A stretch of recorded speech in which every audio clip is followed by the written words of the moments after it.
এটা আমাদের হচ্ছে একটা এসি আর্ক ওয়েল্ডিং মেশিন।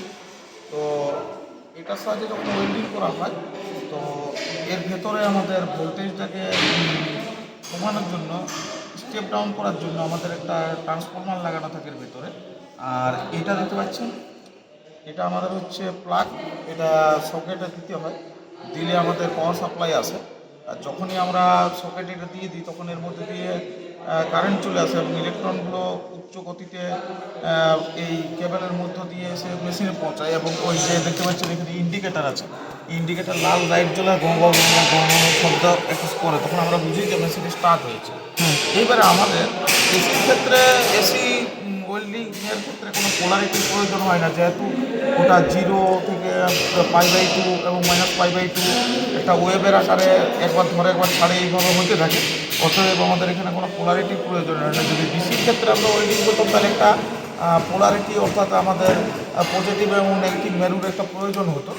আর পজিটিভ নেগেটিভ দুটো মেরুকে আমাদের যেমন শর্ট করিয়ে আমাদের যে স্পার্কিংটা জেনারেট করতে হয়। তো দেখতে পাচ্ছেন এই মেশিনের সঙ্গে এইখান থেকে একটা আর্থ আছে। তো আর্থ আমাদের কি হয়, আর্থের এই যে কেবলটা এসেছে, এটা একটা দেখতে পাচ্ছেন, তো এটা আমাদের ওয়ার্কপিসের সঙ্গে যুক্ত রাখতে হয়, নাহলে কিন্তু ওয়েল্ডিং হবে না।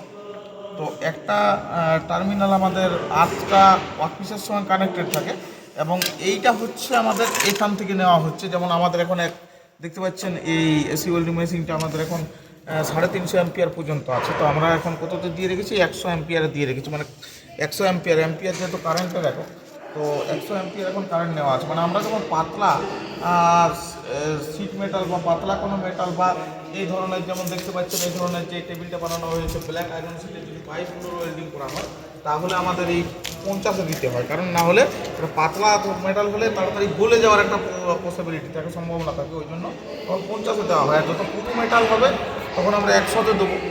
আর তার থেকেও যদি আমাদের খুব মোটা থিকনেসের কোনো ম্যাটেরিয়াল হয়, তখন 175 এইভাবে আমরা দিতে পারি।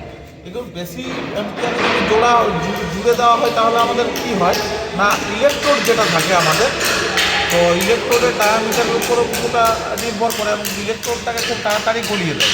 তাহলে আমাদের বেশি সময় পর্যন্ত যে আর্ক জেনারেটার জন্য আমরা একটু থামিয়ে নিয়ে আসি, সেটা নিয়ে আসার প্রয়োজন পড়বে না। তাহলে অল্প সময় রাখলে, বেশি অ্যাম্পিয়ার দিলে অল্প সময় ইলেকট্রোডটা গলে গিয়ে ওখানে ফিলার মেটালের হিসাবে সেটা পড়ে গিয়ে ওখানে জয়েন হয়।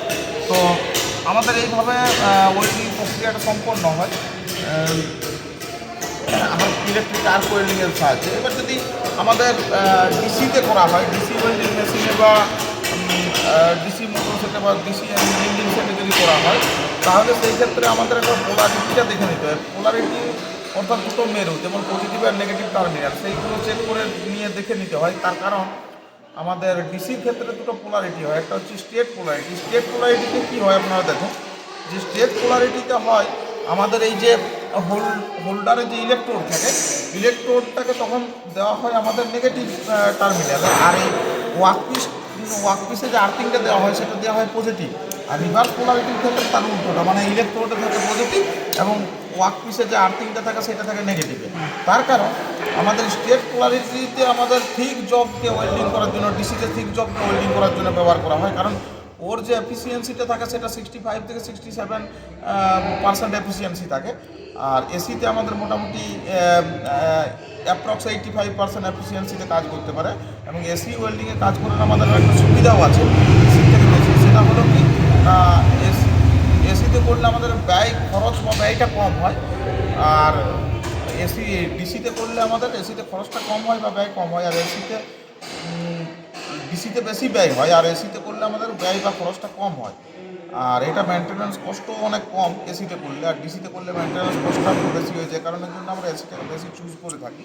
ঠিক আছে, তো আজকের ভিডিও এই পর্যন্তই। এর পরবর্তীতে আমরা বিভিন্ন যে ওয়েল্ডিংয়ের 5টা জব আছে, যেমন welding straight bead, welding butt joint, welding corner joint, welding G joint এবং ওয়েল্ডিং যেটা হচ্ছে ল্যাব জয়েন্ট, এই 5টা ওয়েল্ডিং জব কীভাবে ওয়েল্ডিং করে আমাদের করতে হয়, সেগুলো নিয়ে আমরা কয়েকদিনের মধ্যে একের পর এক জবগুলো করে আমি পারফর্ম করে দেখাবো আপনাদের সামনে। তো আর ভিডিওটা দীর্ঘায়িত করছি না, এখানে